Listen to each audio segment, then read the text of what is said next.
pour ça que c'est une petite anecdote, ça ne va rien changer à votre vie, mais le mot religion et religieux ne se retrouvent que 4 fois. Et seulement dans le Nouveau Testament. 2 fois dans le livre des Actes, 2 fois dans l'épître de Jacques. Ok? Et ce terme, donc j'ai essayé de regarder un petit peu la racine, qu'est-ce que ça voulait dire. Et effectivement, il y a les 2 sens. Déjà du temps de Jésus, il y avait ces 2 sens. Il y a le bon sens, ça veut dire, ça représente la piété, bien évidemment, être pieux, craindre Dieu, voilà, la crainte de Dieu, l'adoration de Dieu. Ça, c'est le bon sens de la religion. C'est pour ça que des fois, quand on parle de religion, c'est pas toujours mauvais. Il y a un bon sens et un mauvais sens. Et puis le mauvais sens, on le connaît. Il y a cette notion de superstition. Hein, on fait les choses, pas avec le cœur, on le fait juste, c'est une superstition. On a des craintes, mais pas les mêmes craintes. Vous voyez ? Quelqu'un qui passe sous une échelle ou qui voit un chat noir, c'est pas la même crainte que celui qui est... Vous voyez ? Et c'est une crainte par superstition. Écoutez ça, c'est une adoration, oui, mais c'est écrit adoration spécialement externe.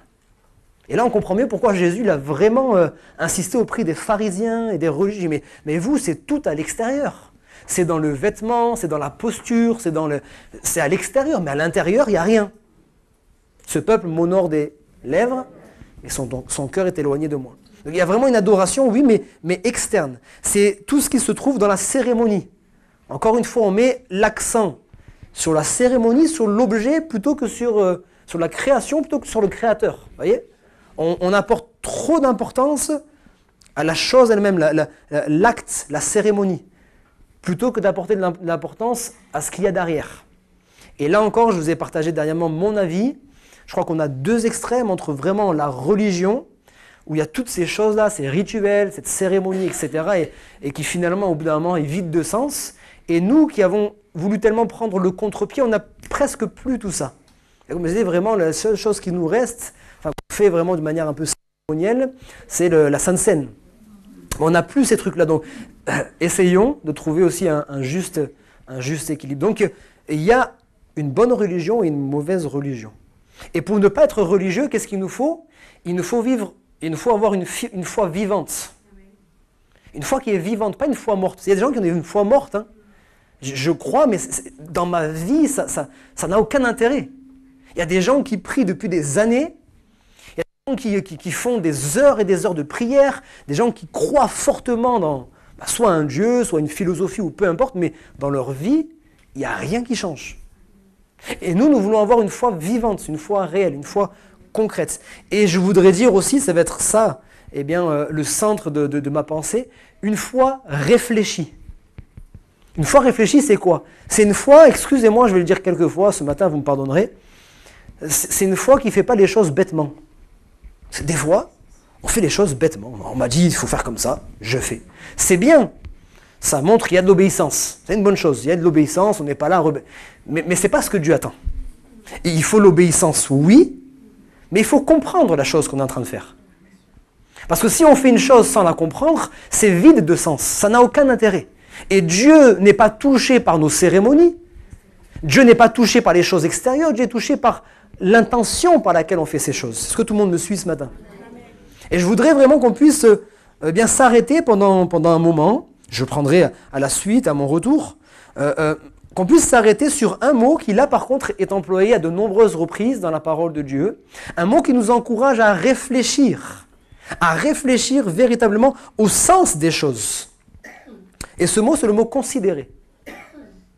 Alors, premièrement, je vous fais un peu interagir ce matin. Pour vous, c'est quoi considérer ? On fait comme à l'école, on lève la main.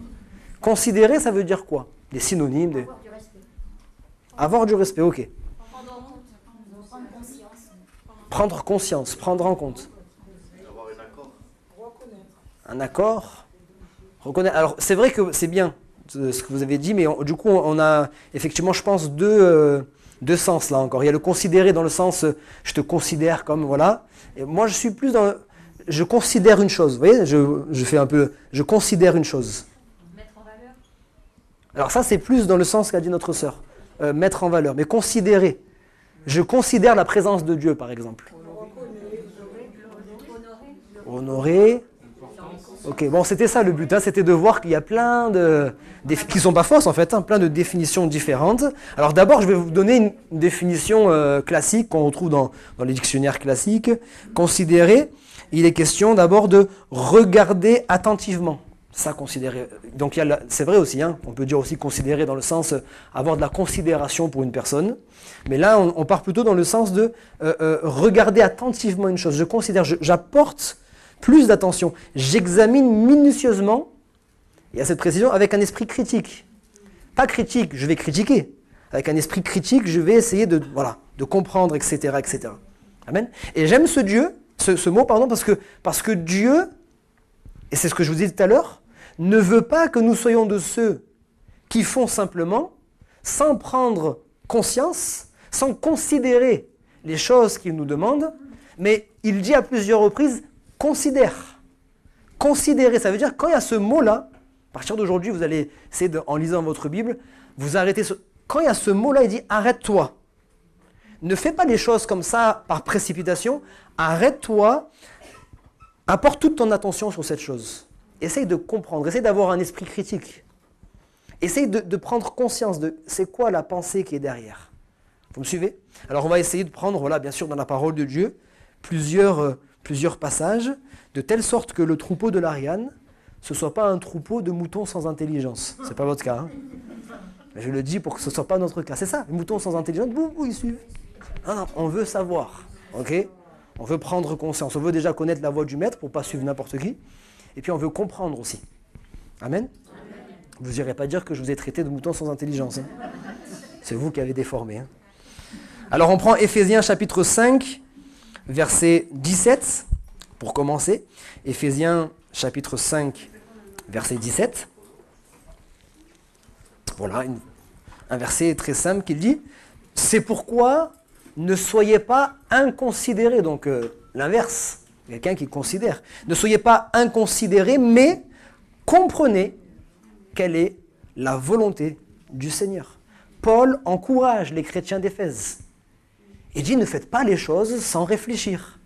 Comprenez quelle est la volonté du Seigneur. Et là, il est en train de leur parler, donc sous-entendu, la parole de Dieu, ce qu'il est en train de leur écrire, c'est la volonté du Seigneur, c'est la parole de Dieu écrite, la parole de Dieu révélée.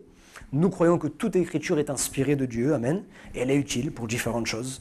Donc quand nous lisons la parole de Dieu, nous devons essayer de la comprendre. Alors, vous n'allez pas retenir les mots grecs et tout ça, on s'en fiche, les mots grecs, les mots hébreux, tout ça, on ne les retient pas, c'est pas important. On retient surtout la substance, le sens des choses. Alors, en grec, c'est aphron, inconsidéré, ok? Pas un affront, hein? A-P-H-R-O-N. C'est sans raisonnement, bien évidemment, sans raisonnement, sans réflexion. Quelqu'un qui est sans raisonnement, sans réflexion. Quelqu'un qui est insensé. Et là, vous ferez le lien avec le livre des Proverbes, parce que insensé, dans le livre des Proverbes, c'est cité plusieurs fois. Quelqu'un qui est insensé, finalement, des fois, on ne comprend pas trop insensé. Quelqu'un qui est insensé, finalement, c'est quelqu'un qui est inconsidéré. Des fois, on ne se retrouve pas quand on lit un insensé, ceci. Et ouais, je ne suis pas un insensé, quand même. Oui, mais si tu es inconsidéré, si dans ta vie, tu ne réfléchis pas, si dans ta vie, tu ne considères pas les choses, d'une certaine manière, tu es un insensé. Vous suivez? Ok? Quelqu'un qui est insensé, là c'est la définition, quelqu'un qui est stupide. C'est clairement quelqu'un qui est stupide, qui réfléchit pas. Quelqu'un qui agit d'une façon irréfléchie. Et voici donc la différence entre la bonne et la mauvaise religion, entre le bon et le mauvais religieux. Il y en a un qui certes obéit, et même il le fait rapidement, et il va peut-être foncer tête baissée, et puis après il va réfléchir. Il va calculer la dépense, il va se dire en fait non, j'y vais pas. Et le Seigneur nous encourage à plusieurs reprises de d'abord s'arrêter, calculer la dépense, comprendre ce que ça veut dire. Je parle aussi aux futurs baptisés, parce que le baptême c'est une belle chose, c'est merveilleux, c'est beau, on accepte Jésus-Christ comme notre sauveur, amen, mais ça ne s'arrête pas là. On l'accepte aussi et surtout comme notre Seigneur. Et quand on l'accepte comme notre Seigneur, ça sous-entend aussi que, à partir de maintenant, je ne peux plus mener ma vie comme moi je veux. Moi, ça ne rentre pas dans mon oreille, ça bloque. Quand je vois un chrétien qui s'est fait baptiser, qui dit « Non, mais moi, je fais ce que je veux. Non, il y a un petit problème, là, il y a quelque chose que tu as loupé. » Que tu fasses les choses malgré toi, parce que c'est ta chair qui t'a poussé, que tu demandes pardon, ça c'est une chose. Mais quand tu vis dans le péché, qu'on te reprend et que tu me réponds « Mais je fais ce que je veux », c'est qu'il y a un souci, tu n'as pas compris en fait. Jésus, c'est pas ton sauveur dans le sens tu continues à faire tes péchés comme tu veux, et puis lui, il est là juste pour pardonner tes péchés. Il est ton Seigneur. Tu dois apprendre à soumettre ta volonté à la sienne. Et des fois, c'est facile. Des fois, c'est pas compliqué de soumettre sa volonté à la sienne. Ok? Mais des fois, c'est compliqué. Des fois, la parole de Dieu, C'est difficile à mettre en pratique. Mais c'est ça la vie d'un chrétien. Alors il y a celui qui accepte, qui fonce tête baissée, qui va mettre en pratique tout de suite, mais sans le cœur. Et puis le bon religieux, le bon pieux, il va d'abord comprendre. Il essaye de saisir, il essaye de comprendre, il essaye de savoir qu'est-ce que le Seigneur il attend en fait. C'est quoi qu'il attend derrière cela en fait? Il cherche à comprendre. Je donne quelques exemples. Dîme. La dîme, on peut être juste obéissant. On nous dit la dîme, il faut donner la dîme, c'est un dixième de nos revenus, donc 10%. Ok, j'ai fait mon calcul, tac, tac, tac, je donne. Le cœur, il n'y est pas, je donne un peu même à contre-cœur, parce que moi, je suis quand même quelqu'un de soumis, j'obéis. Ok. Mais en fait, Dieu n'a que faire de ton argent. Même s'il y avait un parmi nous qui toucherait 100 000 euros par mois et qui peut donner 10 000 euros par mois, la vérité, moi, je serais content, mais Dieu... Et quand vous donnez, je le dis avec beaucoup de... parce que des fois c'est tabou l'argent. Moi je suis décomplexé de ça, vous l'avez vu. Dieu c'est pas la somme d'argent qui n'importe, c'est la manière dont tu donnes. Tu peux donner 3 euros de tout ton cœur, il sera beaucoup plus heureux que l'autre qui a donné 3 000 euros, qui le fait parce que... C'est réfléchir, considérer. C'est quoi la dîme? Je m'arrête, je considère. Et je considère qu'en fait si je donne ma dîme, c'est parce qu'en fait, Dieu a déjà pourvu mes besoins. Je ne donne rien. Il a fait le premier pas. Il a permis que j'ai un travail. Il a permis que j'ai ceci. Il a permis que j'ai cela. Que je puisse avoir des aides. Et comme il a fait ça et que je considère cela, que je considère que ma vie, elle ne tient pas un petit peu par hasard, elle tient entre les mains de Dieu, eh bien, la moindre des choses, c'est en retour de lui apporter ma dîme et mes offrandes. Vous voyez ce que je veux dire? Pareil pour les tenues vestimentaires. On peut rester borné. Ah non, le Seigneur, la Bible dit que l'homme regarde à l'apparence, mais Dieu regarde au cœur. Je peux venir comme je veux, et si t'es choqué, c'est ton problème. Non. Tu peux peut-être juste changer ta tenue parce que tu changes ta tenue, et tu le fais bêtement parce qu'on t'a dit de le faire. Ou tu peux considérer, comprendre que ta tenue, peut-être que toi tu te sens bien dedans, mais ok. Mais ça peut être une occasion de chute pour d'autres personnes. Est-ce que je veux dire? C'est de comprendre, c'est quoi le but. Moi, je vous donne très rapidement mon témoignage, je l'avais donné. J'avais une boucle d'oreille, moi aussi. Ok? J'étais dans le monde, je ne suis pas né chrétien, vous savez ça. Si vous aviez mis la tête avant, ça, je ne vous montrerai jamais. C'était pas joli. Bon, voilà, j'avais vraiment, je représentais le jeune de quartier qui était vraiment, ok? Je suis venu à l'église, j'ai commencé d'abord à... J'avais jamais mis de chemise de ma vie. J'ai mis ma chemise pour la première fois pour aller à l'église, ok? Toute défaite et tout ça. Ma belle famille, je ne sais pas s'ils avaient honte ou pas honte, bon, ils m'ont accepté, on y a été, ok? Et puis petit à petit, j'ai commencé à changer, mais j'ai gardé la boucle d'oreille, parce que bon, j'y pensais même pas, et ok, avec le temps et tout ça. Et un jour, il y a mon responsable de jeunes, il vient me voir, on était dans la voiture, je me souviens de cette scène, parce que, voilà, il me dit, il m'a expliqué les choses, voilà, c'est ça en fait, il m'a expliqué les choses. S'il était venu en me disant, enlève ta boucle d'oreille, je dis, mais pourquoi il veut que j'enlève ma boucle d'oreille, c'est quoi le problème? Il s'arrête sur ça, il ne voit pas que mon cœur il change, il ne voit pas que... Mon cœur, il aime Dieu, etc. Il est venu un peu en mode Nathan. Vous voyez, comme on Nathan a parlé à David. Tu connais cette histoire. Il dit, mais... je me rappelle, une personne passe devant et dit, allez, sans faire de jugement ou de critique, mais essaye de définir cette personne. Alors j'ai commencé à définir, je dis, bon, je pense qu'on ne se trompe pas. Par rapport à sa tenue vestimentaire, par rapport à ceci, cela, même si on dit l'habit ne fait pas le moine, je suis d'accord, mais quand même... En général, notre manière de nous habiller, notre attitude, notre comportement reflète finalement ce qui est à l'intérieur, à moins qu'on joue un rôle. Des fois, c'est possible, on peut jouer un rôle. On fait ça pour suivre la mode, etc. Mais sinon, et il m'explique ça en fait.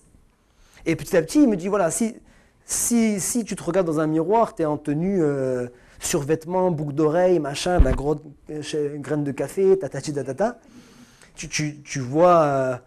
un chrétien qui se dirige vers l'église ou un jeune qui se dirige vers le quartier? Alors petit à petit, j'ai commencé à réfléchir, il a bien emmené les choses, etc. Et j'ai compris. Mais qu'est-ce que j'ai compris en fait? Moi, c'était pas une occasion de chute pour moi, la boucle d'oreille. Qu'est-ce que je m'en fiche? Sincèrement, c'est un objet, oui ou non? Peut-être que je mets les pieds dans le plat pour certains, mais c'est un objet. Pour moi, c'est un objet. J'étais pas en train de faire un affront à quelqu'un. Mais j'ai compris que même si pour moi, c'était pas un problème, ça pouvait l'être pour quelqu'un d'autre. Et quelqu'un qui n'a pas d'amour, il va dire « Ouais, mais je m'en fous, c'est son problème si c'est une occasion de chute. » On pourrait raisonner comme ça. Si franchement, une boucle d'oreille, c'est une occasion de chute pour toi, c'est qu'il t'en faut peu. Et je pars de ce principe-là, en réalité, des fois.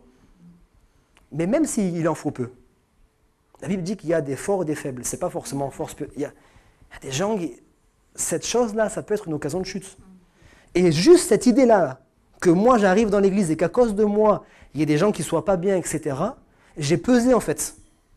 Là, je prends le temps ce matin. J'ai pesé. Est-ce que c'est plus important de garder ça à mon oreille ou est-ce que c'est plus important de plaire à mes frères et sœurs? En fait, ça n'a pas duré 30 secondes, hein, pas plus que ça. Je suis rentré à la maison et c'est réglé. Oui, vous comprenez ce que je veux dire? Sans dire que la boucle d'oreille est un problème ou que telle chose est un problème ou quoi, mais c'est prendre en considération, là maintenant dans ce sens-là, prendre en considération les autres. Et me dire, est-ce que ça vaut le coup? Maintenant, quand c'est, je vous dis autre chose, hein, si demain vous me dites, il y a une personne qui dit, ah la barbe, j'aime pas la barbe et tout, ben, je sais pas si je vais la raser parce que, non, mais il y a un moment donné, voilà, je veux plaire à ma femme plus qu'à vous, vous voyez. Et puis à un moment donné, je dirais, bon là, je pense que c'est un peu poussé, on va pas vivre à cause des autres. Vous comprenez ce que je veux dire? Mais je vais peser le pour et le contre. Vous voyez ce que je veux dire? Prendre conscience, considérer. Pourquoi jeûner, c'est pareil. Hein. Je ne vais pas développer, mais pourquoi jeûner? Je peux jeûner bêtement, on me dit de jeûner, je jeûne.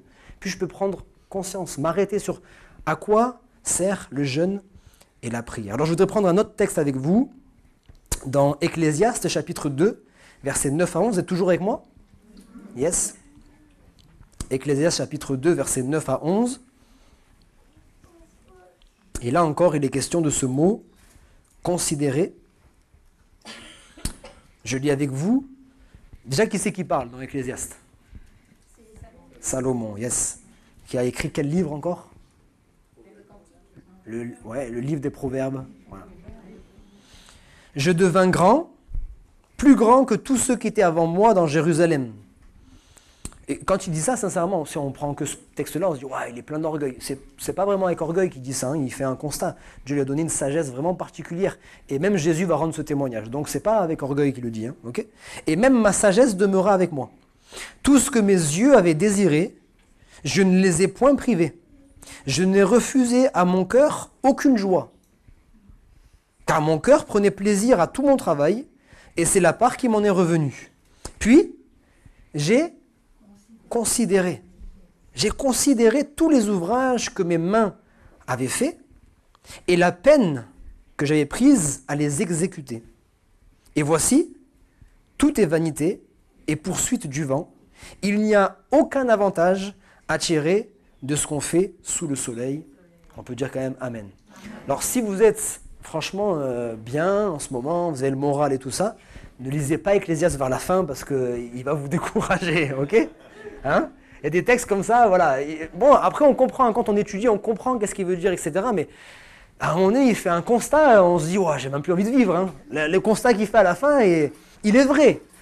Peut-être extrapolé, parce qu'il parle avec tout son cœur, etc. Mais voilà, il est vrai. Je dis, mais en fait, il peut se permettre, lui, parce qu'il a pesé, il a touché à tout, en fait. C'est l'une des rares personnes sur la terre qui peut dire, en fait, ce qu'il vient de dire. Entre guillemets, il n'y a plus de limite, même si le cœur, il veut toujours plus. Mais en gros, il le dit, tout ce que j'ai voulu, je l'ai eu. Est-ce que c'est le cas d'une seule personne ici? Il y a tellement de choses qu'on veut qu'on ne peut pas avoir. Alors, il ne parle pas au point de vue spirituel, là, il parle au point de vue matériel. Il a eu beaucoup d'argent, il a fait 6 fois le tour du monde, il n'y avait pas les avions, mais non, j'extrapole, mais il a fait dans les meilleurs hôtels, il avait un garage avec les Porsche, les Ferrari, tout ce que vous voulez, il avait la piscine, le sauna, le hammam, il avait tout. Ok? Il avait tout ce qu'il voulait. Les meilleurs restaurants, il a tout mangé. Et à la fin, qu'est-ce qu'il dit? Il dit tout ça. Il peut se permettre de le dire parce qu'il a touché. En fait, si c'est moi qui le disais, vous allez dire, ouais, bah, t'es gentil parce que tu sais pas ce que c'est, toi. Voilà. Franchement, le jour où tu vas vraiment voyager, tu vas voir les trucs, tu vas vraiment apprécier. Tu sais pas. Non, lui, il sait. Il dit, mais perdez pas votre temps, en fait. Hein. Moi, j'ai pu toucher à toutes ces choses-là. Et à la fin, je considère. Et là, considérer, c'est important aussi. Je prends juste un petit moment encore avec vous. Considère. Prends conscience. Je vous parle juste du terme là. C'est le fait de, encore une fois, s'arrêter attentivement, examiner, faire une conclusion. Ça, il nous fait une conclusion en fait. Et c'est comme s'il met sur la balance. Il le dit dans le texte, hein, toutes les peines qu'il a eues pour avoir ces choses, hein, c'est pas tombé du ciel, ok? Souvenons-vous d'où vient Salomon. Salomon, on lui transmet la royauté d'Israël. Il est encore jeune. Je dis, mais attends, non, là c'est trop tôt, je Je ne suis pas encore un homme de guerre, je ne suis pas un homme vaillant, je n'ai pas d'expérience, je n'ai pas tout ça. Comment est-ce que je vais faire? Et Dieu, j'aime ce passage parce que c'est vraiment... moi, je pense un peu dans les films, là, vous m'excuserez le lien, mais vous frottez la lampe, il y a le génie, il arrive, il dit, tu as le droit qu'à un seul vœu. Te loupe pas, hein, tu as le droit qu'à un seul vœu, tu demandes ce que tu veux. Il aurait pu justement demander ça. Donne-moi toute la richesse.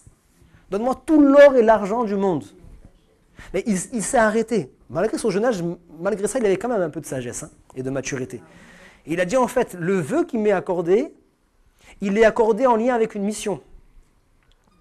Je dois maintenant régner sur Israël. Je ne suis pas juste un jeune gamin. Je ne suis pas un jeune parmi tous les autres jeunes. Je dois régner sur Israël. Pour régner sur Israël, est-ce que j'ai besoin d'argent et d'or? Non. Ça, c'est une fausse gloire. Si je dois régner sur Israël, j'ai besoin de sagesse. Parce que je suis jeune. Et des fois, on peut être vieux et pas avoir de sagesse. Hein. Ouais, mais là, je suis jeune encore plus, je n'ai pas d'expérience, je n'ai rien du tout. Je vais demander la sagesse. Vous connaissez la suite. Dieu va lui dire, il n'y a pas de souci, je vais te donner une sagesse extraordinaire. On le voit dans le livre des Proverbes, Ecclésiaste, etc., etc. Mais il dit par-dessus cela, parce que tu n'as pas cherché dans ton cœur la gloire, l'argent et toutes ces choses, je vais te le donner. Et effectivement, Dieu lui a donné une gloire matérielle, vraiment des biens, etc., etc. Et cet homme, il va prendre en considération tout cela, parce que ce n'est pas non plus tombé du ciel, il a fait ce qu'il avait à faire, il dit, hein, c'est mon dû, c'est le fruit de mon travail, il va prendre en considération tout cela, toute la peine, pour finalement le plaisir qu'il en a tiré. Il pensait, comme nous tous, qu'en faisant ça, ça allait mieux. En faisant ça, ça allait mieux. Il a fait le tour, je dis, bon, c'est pas encore suffisant, mais il a eu le temps de vraiment tout voir. Et malgré tout ça, il dit, mais mon cœur, il est encore, pas vide, mais il n'est pas comblé. Insatisfait, voilà, je ne suis pas rassasié. Il y a un problème, il y a quelque chose qui me manque. Tout ça, c'est vanité. Et vanité, pareil, le terme vanité, des fois, ça ne nous parle pas vraiment. Vanité, c'est vraiment sa vapeur, souffle. C'est vraiment fou. Voilà. C'est de la vanité, ça s'envole comme ça.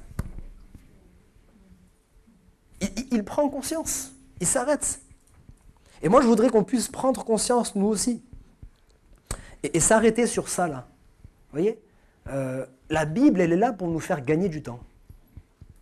Et justement, j'ai considéré ces derniers temps, j'ai réfléchi un petit peu, je me suis dit, mais... Vous savez, moi, j'étais jeune, j'avais à peu près 13-14 ans.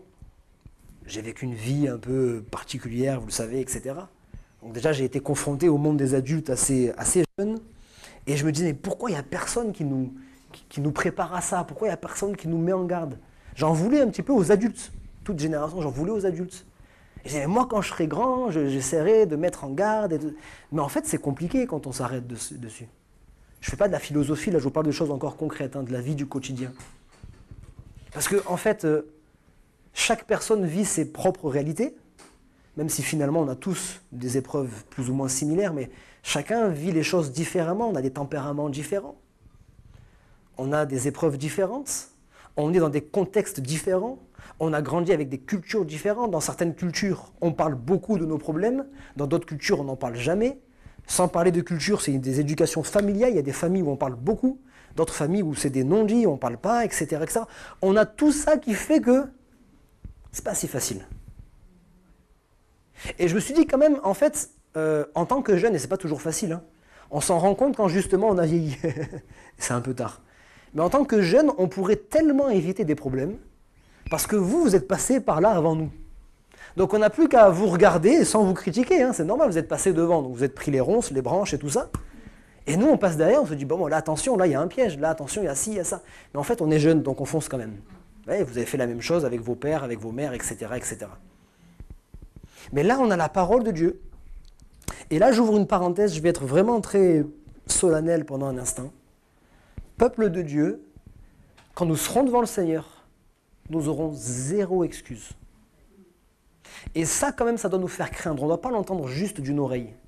Parce que tous ceux qui nous ont précédés, vous savez, je ne vais pas vous refaire un peu l'histoire de l'humanité, la Bible, etc., mais il y a eu plusieurs dispensations. Et il y a des hommes qui ont vécu sans aucune parole. Jusqu'à Moïse, il n'y avait rien d'écrit, hein, vous savez ça? Jusqu'à Moïse, il n'y avait rien d'écrit. On vivait selon notre relation personnelle avec Dieu ou selon ce que nos pères nous transmettaient. Et puis après, on a commencé à avoir quelques écrits, et de plus en plus, on n'avait pas l'Esprit de Dieu qui habitait en nous. Et on n'avait surtout pas Jésus-Christ. Jésus n'était pas encore mort sur la croix pour nous libérer du péché. Aujourd'hui, nous avons le salut par Jésus-Christ. Amen. Il est monté et il a laissé descendre le Saint-Esprit. Nous avons le Saint-Esprit de Dieu en nous. Et nous avons surtout toute la parole de Dieu. On n'a pas à attendre une autre parole. On a toute la parole de Dieu. Ça veut dire qu'on a zéro excuse. On a l'expérience de nos pères. Quand je parle de nos pères, je parle de nos pères dans la Bible et puis de nos pères ici-bas. Et c'est à nous de regarder. Et là, Ecclésias, c'est un père pour nous. Ecclésias, il est là pour nous parler ce matin et pour nous dire, considère, on aura le temps de développer ça quand je reviendrai. Tu m'arrêtais là pour ne pas arrêter en plein milieu. La prochaine fois, on va prendre un autre texte qui va nous permettre de mieux comprendre aussi cette notion de considérer ce que Salomon a considéré. Peser le terrestre et le céleste, parce que c'est ça en fait finalement ce qu'il dit. Ce qu'il dit finalement c'est ça. Je ne vais pas rentrer dans tous les détails, mais regardez à un moment donné quand il met sur la balance, il dit mais en fait tout ça, ça n'a servi à rien. Qu'est-ce qui a servi à rien? De travailler, de faire toutes ces choses pour avoir ça. Mais qu'est-ce qu'il nous dit? Si on prend le passage comme ça hors du contexte, et ce qu'on va tirer comme conclusion, ben dans ce cas-là, il ne faut pas travailler. Est-ce que c'est ce que Salomon a voulu nous dire? Certainement pas.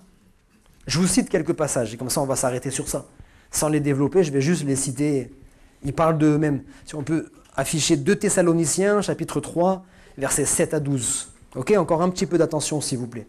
2 Thessaloniciens, chapitre 3, versets 7 à 12. Il est dit, vous savez bien, déjà il faut s'arrêter, vous savez bien, vous-même, ce qu'il faut faire pour suivre notre exemple. Paul dira, je suis l'imitateur de Christ, soyez mon imitateur. Ok ? Nous n'avons pas eu une vie déréglée au milieu de vous. Alors quelqu'un dira, mais c'est quoi une vie déréglée? C'est un grand mot, ça veut dire on fait n'importe quoi, etc. Qu'est-ce qu'il dit qu'est-ce qu'il veut dire dans vie déréglée? Il explique après. Nous n'avons mangé gratuitement le pain de personne. Mais de nuit comme de jour, nous avons travaillé dans la fatigue et la peine pour n'être à charge à aucun d'entre vous. Il dit nous qui? Paul et l'équipe missionnaire. Alors que dans beaucoup d'autres églises, les chrétiens disaient non, vous, on veut que vous puissiez vous consacrer seulement à la prédication de la parole et à la prière. Ne faites pas de travail, on va pourvoir à vos besoins, on va vous inviter le soir à manger, tatata. Mais là, il a voulu leur montrer quelque chose de particulier. Ok? Il dit non, moi j'ai travaillé. J'ai travaillé comme chacun d'entre vous. Et après avoir travaillé, je suis venu pour prêcher, etc. Okay? Alors il dit pourtant, nous en aurions eu le droit. Ok? Mais nous avons voulu vous laisser un exemple à imiter. Vous laissez un exemple à imiter. En effet, lorsque nous étions chez vous, nous vous avons donné cette recommandation.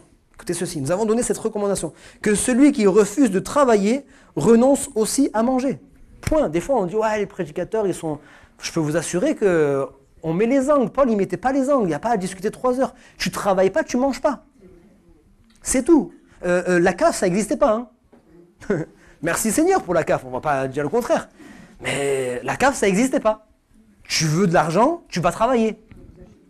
Et si tu ne peux pas travailler, ben, il va falloir compter sur les hommes de la famille, ou etc., etc. Mais en tout cas, il va falloir travailler.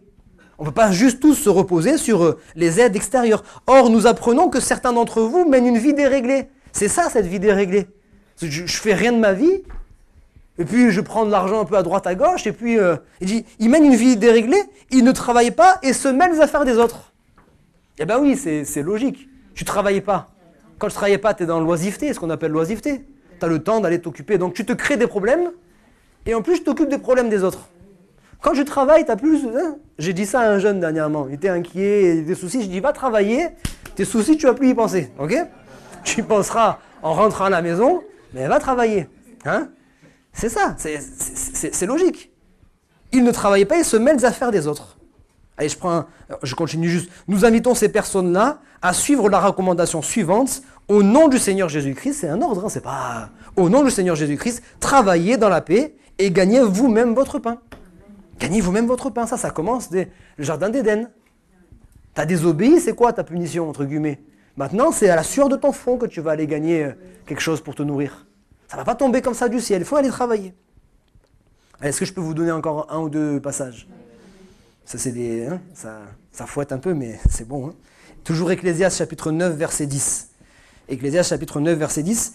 Tout ce que ta main trouve à faire, on le connaît ce passage, hein, Fais-le. Sois pas un feignant ou une feignante. Tout ce que ta main trouve à faire, fais-le, car il n'y a ni œuvre, ni pensée, ni science, ni sagesse dans le séjour des morts où tu vas. C'est pas là-haut qu'on travaillera. C'est maintenant. Et je pense bien évidemment à ce passage d'écriture dans le livre de l'Apocalypse où il est dit Jésus vient bientôt et sa rétribution avec lui. Rétribution, c'est quoi? Le terme là, rétribution, c'est récompense. Encore une fois, dans le bon sens comme dans le mauvais sens. Celui qui aura rien fait, ou qui aura fait des mauvaises œuvres, il aura une récompense pour ses mauvaises œuvres. Mais celui qui aura travaillé, pas pour son salut, on rééquilibre à chaque fois les choses. On ne travaille pas pour notre salut. On travaille parce qu'on est sauvé. On fait des œuvres parce qu'on n'est pas sur cette terre pour rien. Déjà, il faut qu'on puisse faire des œuvres pour pouvoir se nourrir nous-mêmes. Et on doit faire des œuvres pour le royaume de Dieu. Mais quand le Seigneur il viendra et que tu n'auras pas travaillé, tu as le droit de ne pas travailler et d'être sauvé quand même. Parce que le salut, ce n'est pas grâce. Hein. Mais tu n'auras rien. Et ça, il faut en prendre conscience aussi. Il faut considérer ces choses. Je ne sais pas comment ça va se passer, clairement, dans le ciel. Est-ce qu'il y aura un podium comme les gymnastes, là? Non, il n'y aura pas un podium, mais la Bible parle de récompense et la Bible parle de proximité avec Jésus. À plusieurs reprises, il y a cette question-là de « je voudrais être proche de toi ». Je voudrais être... Vous voyez ce que je veux dire? Il y aura une récompense, qu'on le veuille ou non. Le salut, c'est un cadeau, mais après, il y a les œuvres. Et encore heureux, j'ai envie de dire. Parce que, mine de rien, on a envie que ce soit juste. Le brigand qui est mort sur la croix et qui a fait n'importe quoi de toute sa vie, et qui au dernier moment, il se convertit, merci Seigneur, il sera sauvé. Il ne sera pas dans une petite pièce, non, il sera dans le ciel, avec nous. Amen? Amen. Ça c'est bon, c'est le brigand sur la croix. Mais celui qui depuis son enfance a accepté qu'on le calomnie, il a accepté qu'on se moque de lui, il a accepté qu'on le persécute à cause de sa foi, il a tenu bon, et même dans la maladie il a tenu bon, etc. Et il a travaillé à son salut, il a travaillé au salut des autres, etc. Est-ce que ce serait normal qu'ils se retrouvent les deux? Non. Non, il aura des récompenses particulières, parce qu'il a travaillé, parce qu'il a mis en œuvre certaines choses. Et puis le dernier passage, Éphésiens chapitre 4, verset 8, c'est un exemple de ce que je viens de donner, Éphésiens 4, verset 28, Éphésiens 4, 28, et je vais m'arrêter là. Que celui qui volait ne vole plus, mais plutôt qu'il travaille, en faisant de ses mains ce qui est bien, pour avoir de quoi donner à celui qui est dans le besoin. Il y a un changement de vie. Il y a un changement dans le quotidien. Parce que celui qui vole, sauf cas extrême, et je peux en parler parce que j'ai connu ça aussi, sauf cas extrême où vraiment j'ai aucun moyen pour vivre et je vole pour la nourriture. Attention quand même, parenthèse, le livre des Proverbes justement dit que celui qui vole même pour se nourrir, il n'est pas excusé non plus. Parce qu'il y a d'autres solutions, disons les choses. J'ai fait ça, j'ai volé, des fois pour me nourrir simplement, d'autres fois j'ai volé pour voler. Okay, mais certaines fois j'ai volé parce que j'avais vraiment besoin de manger. Mais ce n'est pas pour autant que j'étais excusé, parce que si je voulais, il y avait d'autres solutions. Si je voulais, il y avait d'autres solutions. Vous voyez ce que je veux dire? Mais sauf cas extrême, quand on vole, c'est juste parce que c'est la facilité. J'ai pas envie d'aller travailler, je prends ce que j'ai à prendre. Et le Seigneur dit, mais ça c'était ta vie avant. Maintenant, ce qui n'est pas à toi, c'est pas à toi. Et vous savez, le vol, c'est simple à définir. Hein, parce que des fois, dans des cas un peu particuliers, on dit, ouais, est-ce que c'est vraiment du vol ou pas du... Si c'est pas à toi, c'est pas à toi. Il y a deux solutions. Soit tu l'achètes pour l'avoir à toi, soit on te le donne. Mais si ni tu l'achètes, ni on te le donne, ce n'est pas à toi, tu ne le prends pas. Comprenez? Alors ne soyez pas juste à l'excès, ça veut dire quoi? Tu trouves un billet de 50 par terre, il n'y a personne dans toute la route, tu ne vas pas demander au premier passant c'est à qui, il va te dire c'est à moi. Hein? Moi le premier, non je ne vais pas mentir, mais voilà, ok? Ça c'est être juste à l'excès, c'est pas un vol ça. Mais je pousse plus loin. Tu trouves le billet, mais tu as vu qu'il est tombé de la poche. Là je dis oh, j'ai rien vu. Choup. Allez, je vous encourage, frères et sœurs. Ça, c'est pas poussé à l'excès, je pense que c'est un bon témoignage. Vous allez aux courses et vous avez fait tout correctement, vous avez tout mis sur le tapis, mais la caissière, elle a oublié un article ou deux articles. Vous rentrez, vous regardez. Bon, si vous êtes à la maison et que c'était à 600 km, bon, vous êtes en train de regarder votre ticket, vous vous rendez compte. Ça vous est déjà arrivé ce genre de situation? En soi, vous n'avez pas volé. Et quand vous êtes rentré chez vous à ce moment-là, vous n'avez pas fait le mal, hein, vous n'en faites pas. Mais vous avez vu, et ça, c'est un exemple qui marque bien. Être chrétien, c'est ne pas faire le mal, ça ne s'arrête pas là. C'est aussi faire le bien. Quand tu rentres à la maison, tu ne fais pas le mal, mais tu ne fais pas le bien. Faire le bien, c'est revenir, dire « Madame, excusez-moi, c'est pas grave, il y avait beaucoup d'articles, vous vous êtes trompé. Ça vous est déjà arrivé, ça. Quand ça vous arrive, c'est le moment de témoigner. Hein. Parce que la personne dit « Mais ça m'est jamais arrivé, ça. » En général, on vient pour me dire « Vous m'avez compté 2 fois l'article, mais là, ça m'est jamais arrivé. » Et la plupart du temps, la personne dit « Bon, mais du coup, partez, ça va. » Et même si elle dit « Du coup, je vais vous l'encaisser pour pas avoir de problème de caisse, il n'y a pas de problème, encaissez-le moi. » Et là, c'est mais comment ça se fait que vous faites ça? Mais c'est normal, moi je suis chrétien, je vais faire les choses avec justice, je vais être droit. Amen. C'est ça, faire le bien. Alléluia. On peut terminer par la prière, vous voulez bien?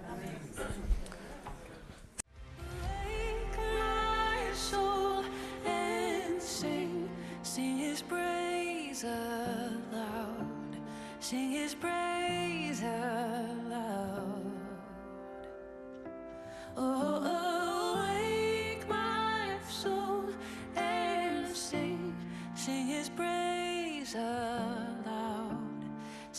praise.